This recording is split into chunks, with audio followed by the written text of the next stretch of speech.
ఇచ్చినప్పుడు మనం అప్పుల పాలవుతాం. తీసుకున్న అప్పు మన ఊర్లో చూస్తున్నాం. నేను కూడా చాలా పంచాయతీలు ఇక్కడ చెప్పడం జరిగింది. మనం 2 రూపాయలు మన అవసరానికి కళాబృందం చెప్పినట్టు మన అవసరానికి అయ్యా ఏడున్నవే కక్కయ్య పెద్దయ్య చిన్నయ్య మామ అవసరమే పైసలు కావాలని వస్తాడు. ఇంటికి వచ్చి 10,000 20,000 కాగితం రాసుకుని బ్యాంకులో డిపాజిట్ చేసుకొని దానికి సంబంధించిన మిత్తి వస్తుంది. ఎవరికో ఇచ్చి ఇబ్బంది పడే బదులు డబ్బులు ఉన్న వాళ్ళు పొదుపు చేసుకోవాలనేదే నా యొక్క కోరిక. దయచేసి అప్పు మందికి ఇవ్వకండి. ఇచ్చేటప్పుడు మంచి వాళ్ళు ఉంటే కొంతమంది ఇవ్వచ్చు, తప్పులేదు. అవసరం నిమిత్తం ఎన్నో మాటలు చెప్తారు. అవసరమైన మోటార్ తెచ్చి మందు వచ్చి కూడా అప్పు తీసుకొని పోతాడు. వచ్చేటప్పుడు ఉండేది కదా నీకు ఇబ్బంది. అందుకని దయచేసి డబ్బులు పొదుపు చేసుకోవడం మాత్రం బ్యాంకుల్లో దాచుకోవాలనేది నా యొక్క కోరిక. ఇంకో విషయం ఏంటంటే నరేంద్ర మోడీ గారు సంబంధించి 330 రూపాయలు మన గ్రామంలో 180 ఆల్రెడీ బీమా తీసుకొని ఉన్నారు. దానికి ఎక్కడికి ఇబ్బంది పడవలసిన అవసరం లేదు. ఆంధ్ర బ్యాంకులో అకౌంట్ ఉంటే మనం తీసుకుంటే రైతు వస్తుంది. 180 మంది చేసిండ్రు. మన ఊర్లో ఉన్నది 1300 మంది ఓటర్లు ఉన్నారు. కనుక మిగతా వాళ్ళు కూడా ఖచ్చితంగా ఈ 330 రూపాయలు 50 ఏళ్ళ లోపు వాళ్ళు ఖచ్చితంగా చేయాలి. ఎందుకంటే గత 2 నెలల క్రితం మన ఊర్లోనే 2 యువకులు నేను సందర్భం వచ్చింది కనుక ప్రస్తావిస్తున్నా. ఒకడు దండిగా రవి ప్రమాదవశాత్తు నార్కెట్పల్లి కాడ చనిపోవడం జరిగింది. కనుక మీకు అందరికి చెప్తాను. ఎందుకంటే వానికి ఒక చిన్న బాబు అలాంటి ఉన్నప్పుడు 2 లక్షలు వస్తే ఆ కుటుంబం ఈరోజు ఆర్థిక పరిస్థితి బాగుండేది. కనుక వానికి ఏం లేదు కనుక మేము ప్రస్తావిస్తున్నాం. ఇంకోటి మన బాలరాజు కూడా హైదరాబాద్లో సడన్ గా హార్ట్ అటాక్ రావడం జరిగింది. వానికి చిన్న పిల్లలు అంటే జస్ట్ 30 to 32 సంవత్సరాల లోపు వాళ్ళు ఉన్నారు. కనుక మీకు మరీ చెప్పేది ఏంటంటే విలువ దయచేసి ఆ ఒక్కరోజు కష్టపడి అదే 330 రూపాయలు బ్యాంకులో కట్టండి. ఏమంటే అది ఇన్సూరెన్స్ రిజిస్టర్ చేస్తుంది. ఇది ఎక్కడికో పోవాల్సిన అవసరం లేదు. సంబంధించింది ఏమన్నా ఉంటే దానికి ఏదో రావణపేట పోవాలి, ఇంకోటి ఏదో కావాలనేది లేదు. రాజకీయంగా ఉంటుంది కనుక ఆమె తీసుకొని పోయి ఆంధ్ర బ్యాంక్లో చేస్తుంది. ఇక 70 ఏళ్ళ లోపు వాళ్ళు చాలా మంది ఉన్నారు. ఇక దరిదాపుగా 220 పెన్షన్లు వస్తాయి మన ఊరికి. నేను చెప్పేది అందులో 12 రూపాయలు ఖచ్చితంగా ఆ రోజు మీరు తీసేసి పెన్షన్ వచ్చిన రోజు ఆ 12 రూపాయలు జమ చేయండి. ప్రమాదవశాత్తు ఏమైనా జరిగినా కానీ ఆ కుటుంబానికి కూడా 2 లక్షలు వస్తాయి కనుక భార్య భర్త అందరు కట్టవచ్చు. కుటుంబంలో ఒక్కరే కాదు, భార్య కట్టవచ్చు, భర్త కట్టవచ్చు, కొడుకు కట్టవచ్చు, కోడలు కట్టవచ్చు, 18 ఏళ్ళ పైచులుకున్న వాళ్ళందరూ కట్టవచ్చు. దయచేసి ప్రతి ఓటరు 1300 మంది ఉన్నట్టే 1300 మంది అక్కడ ఇన్సూరెన్స్ చేయాలనేది నా యొక్క కోరిక. దానికి రజిత పూర్తిగా సహకరిస్తుంది. దానికి సంబంధించి 255 మంది అంటే ఇప్పటికే మన ఊర్లో 500 పైచులకు ఇన్సూరెన్స్ జరిగినాయి. ఆ సంఖ్య అందరి పక్షాన ధన్యవాదాలు. వారి అమూల్యమైనటువంటి సలహాలు సూచనలు ఇవ్వడం జరిగింది. నిజంగా ఇంతమందిలో ఒక విషయాన్ని గుర్తొచ్చినప్పుడు మనందరికి కూడా బాధ అనిపించాలి.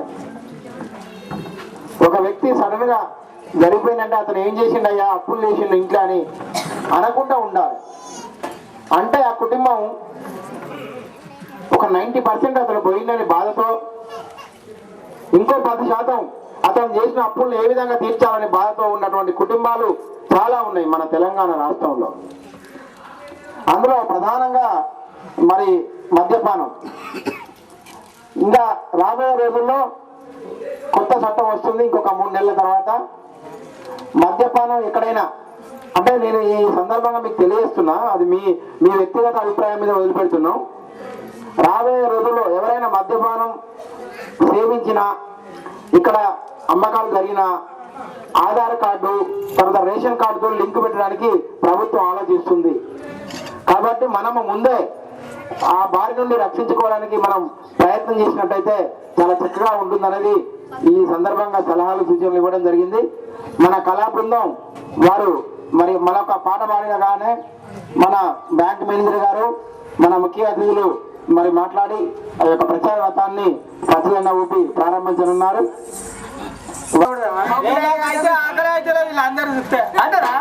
ఇక విషయం ఏంటంటే ఇప్పుడు స్టేజ్ మీద కూర్చున్నారు 2 మహిళలు ఉన్నారు, ముగ్గురు ఉంటారు. ముగ్గురు ఒక ఆమెనేమో రజిత మేడం ఏమో ఏం చేస్తుంది, రాసుకుంటది రాసుకొని చెప్తుంది కదా మీకు తెలుసు ఆడికి పోయి బ్యాంకు పోయి అది చేసుకోవాలని తెలియదు కదా ఆమె చేస్తుంది ఇంకిద్దరు మేడం ఉన్నాడు పెద్ద మేడం ఒక ఆమె బ్యాంకు మొత్తం బ్యాంకు మేనేజరే ఒక ఆమె ఈ సంస్థకి రావడానికి కారణం దయామృత మేడం మహిళలు ముగ్గురు మహిళలే కాబట్టి మెయిన్ పాత్ర వహిస్తారు కాబట్టి మహిళల మీద ఒక పాట పాడారు వాళ్ళందరికి అట్లా ఇల్లు ఏం చేస్తున్నారు నేను ఇస్తున్నా వీళ్ళు తీసుకుంటారు ఇస్తారు మీరు కూడా చదువుకోనికి అట్లా కావాలని లేదా ఇంకో చదువుకునే వరకు అయితే పని అయితే ఆడపిల్ల అంటే ఆడపిల్లైనా ఈడపిల్ల కాదని చాలా మంది ఆడలు పుట్టంగానే ఆడ కూడా మా భార్య కూడా నాకు బిడ్డ పుట్టినా మళ్ళీ బిడ్డేనా అని ముగ్గురుచుకున్న పరిస్థితి కొంతమంది కనబడుతుంది. కాకపోతే ఇప్పుడు కాలం మారింది, మగవాళ్ళు ఆడవాళ్ళు సమానంగా పనిచేస్తా ఉన్నారు. రాష్ట్రాలు వెళ్తున్నారు, రాజ్యాలు వెళ్తున్నారు, డాక్టర్లు అయ్యారు, యాక్టర్లు అయ్యారు, కలెక్టర్లు అయ్యారు, కండక్టర్లు అయినా సరే ఆడవాళ్ళ మీద అత్యాచారాలు జరుగుతా ఉన్నాయి.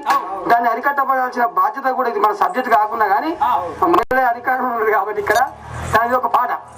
ఆడపిల్లాలంటేనే లోకాన లోకువైపాయ తల్లి, ఆడపిల్లాలంటేనే లోకాన లోకువైపోయ తల్లి, ఆడోళ్ళు లేనిదే లోకమేడుందాని నిలదీసి అడుగు చెల్లి, ఈ ఆడోళ్ళు లేనిదే లోకమేడుందాని నిలదీసి అడుగు చెల్లి.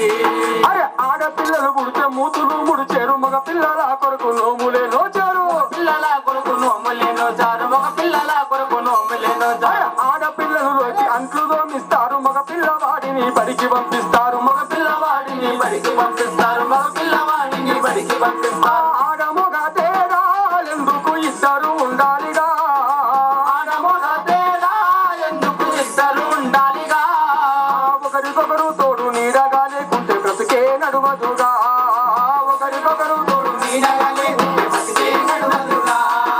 కొత్తగా పెళ్ళైతే అత్తవారింటిలో కట్న కానుకాల పంట వై నిండాలి, కట్న కానుకాల పంట వై నిండాలి, కట్న కానుకాల పంట వై నిండాలి. డబ్బు బంగారము పడి బాసన్లతో ఇల్లంతా నింపిన ఇంతేనా అంటారు, ఇల్లంతా నింపిన ఇంతేనా అంటారు, ఇల్లంతా నింపిన ఇంతేనా అంటారు. ఏది తక్కువైనను ఓ చెల్లి నిన్నేడిపిస్తారమ్మా, ఏది తక్కువైనను ఓ చెల్లి నిన్నేడిపిస్తారమ్మా. అరే నిన్ను చంపి వంటింట్లో కాలి సచ్చిందానికే బరువు తీస్తారమ్మా, నిన్ను చంపి వంటింట్లో కాలి సచ్చిందానికే బరువు తీస్తారమ్మా. ఊడ్చాల చల్లాలి, కడగాలి, ఉతుకాలి, వండాలి, వడ్డించి తినదాకా ఉండాలి,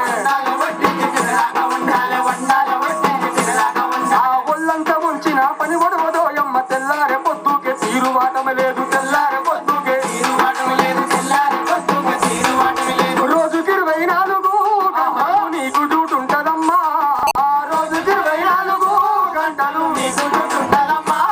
అరే 8 గంటలే చేసొచ్చి నీ మొగుడు ఎగిరిగిరి పడతాడమ్మా, 8 గంటలే చేసొచ్చి నీ మొగుడు ఎగిరిగిరి పడతాడమ్మా.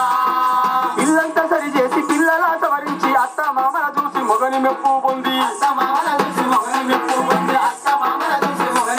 అరే కూలినాలి చేసి పొద్దుకి ఇల్లొచ్చి ఆకలి మంటతో పొయ్యి రాజేసేవు, ఆకలి మంటతో పొయ్యి రాజేసేవు, ఆకలి మంటతో పొయ్యి రాజేసి. ఈ మగవాళ్ళ కన్నా నీకు ఓ తల్లి మూడింతల కష్టమే, మగవాళ్ళ కన్నా నీకు ఓ తల్లి మూడింతల కష్టమే.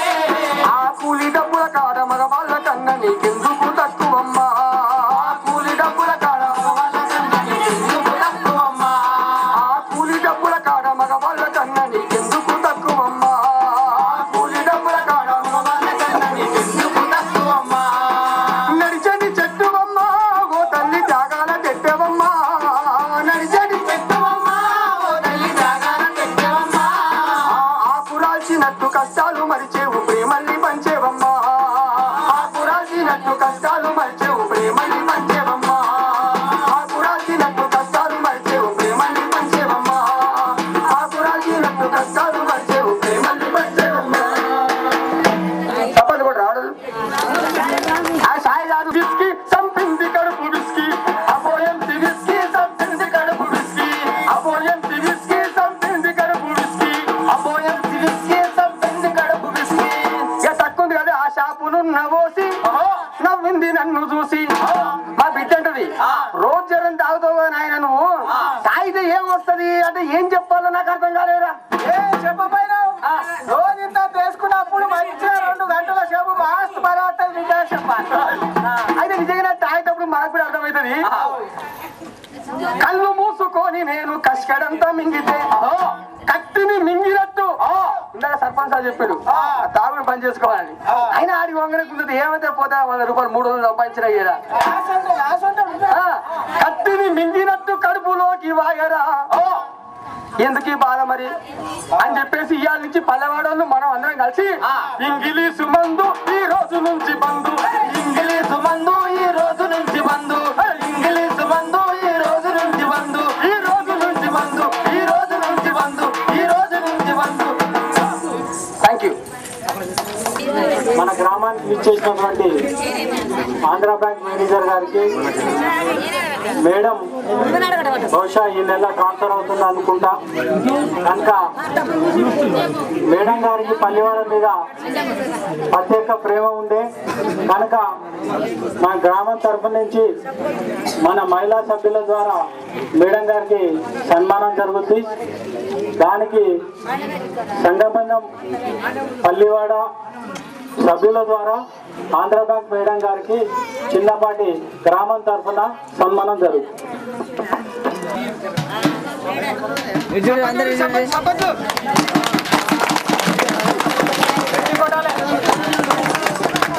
చప్పట్లు గట్టి కొట్టాలి. ఎందుకంటే మేడం ఈ మేడం పైన ఇంకో సార్ వచ్చినా మేడం వచ్చినా పల్లివాడ పేరు చెప్పగానే లోన్లు ఇవ్వాలి.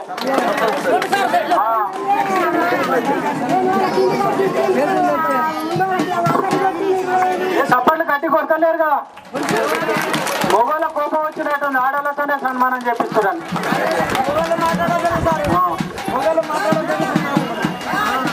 Thank you madam.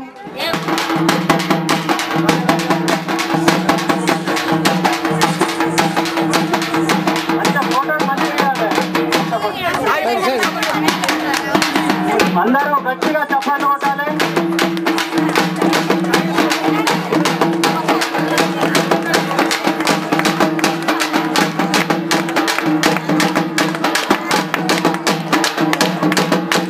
శివలింగం ఎక్కడున్నా శివలింగం రావాలి.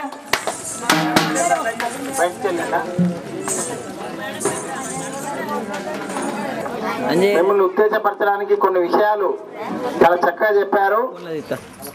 ఆడపిల్లను తక్కువ చూడకూడదు, మగపిల్లగా కావాలని మగపిల్లవాడు కావాలని దేవుణ్ణి మొక్కుకోవడం, ఆడపిల్ల వద్దనుకోవడం. వాస్తవంగా పురుటి తల్లి అంటే మహిళకే పేరు వచ్చింది. తండ్రిని మామూలుగా తండ్రిగానే చూస్తారు. దేవతలలో తల్లి తర్వాతనే ఎవరైనాని మనందరికీ తెలుసు. కాబట్టి మహిళను మనం ఎప్పుడైనా గౌరవించాలి. ఇలా మన జిల్లా నాబార్డు అధికారి ఎవరు? మన దయామృత మేడం. ఇలా జిల్లాలో 53 మండలాల్లో ప్రతి గ్రామానికి కూడా ప్రతి మండలంలో కూడా వారు విస్తృతంగా కార్యక్రమాలు నిర్వహిస్తుంది. రేపు ఆ మేడం మన రాష్ట్రానికి కూడా పెద్ద అధికారి కావడానికి ఎలాంటి సందేహం లేదు.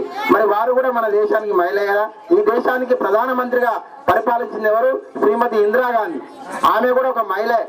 మహిళలను మనం ఏనాడు కూడా తక్కువగా చూడకూడదు, తక్కువగా మాట్లాడకూడదు.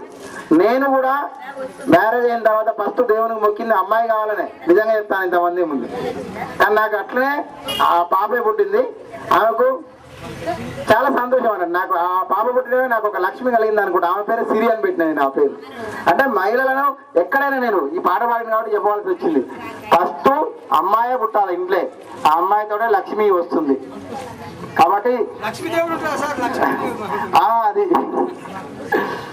సో మనకు మరి ఈ గ్రామంలో చక్కని సర్పంచ్ సాంప్రదాయాన్ని చూపించినందుకు వారికి కూడా మనందరి పక్షాన కృతజ్ఞతలు. ఈ యొక్క మంచి కార్యక్రమాన్ని నిర్వహించుకోవడానికి సహకరించినటువంటి మీ అందరికీ కూడా ధన్యవాదాలు. మనకు మన గౌరవ